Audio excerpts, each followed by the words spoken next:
More video from Pompei.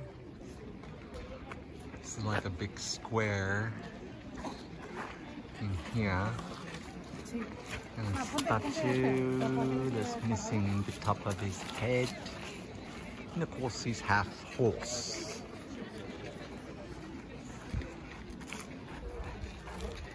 And there's some more.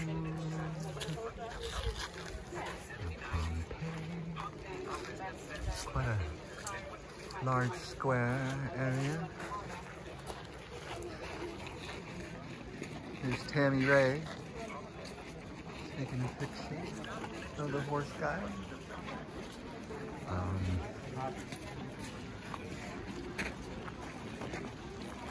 Yeah, the city was covered in ash and left here for about 1,500 years undisturbed. And then somebody was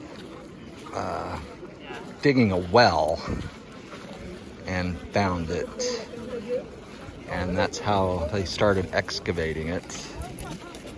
And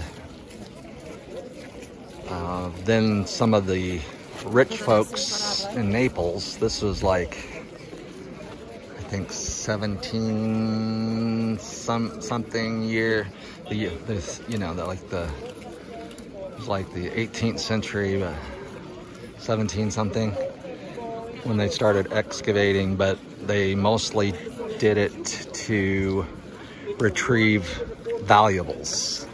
So they weren't trying to like excavate it for science or knowledge or anything. They were basically grave robbers, and they dug tunnels and tried to get out the best art and artifacts they could for these people's mansions back then. So that's kind of how it happened.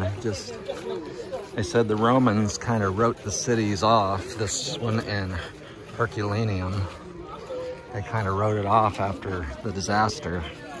And then over hundreds and hundreds of years, people just forgot it had been here until that person was digging a well and happened to find parts of the city here. So they had to dig all this out, obviously, but it's kind of amazing what was left. This is a much bigger site than Herculaneum, which we were at the other day. 8 times bigger. 8 times bigger, says Tammy.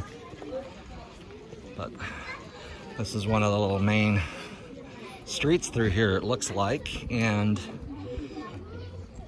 from what we understand, this road here was actually more like sewage going down the street.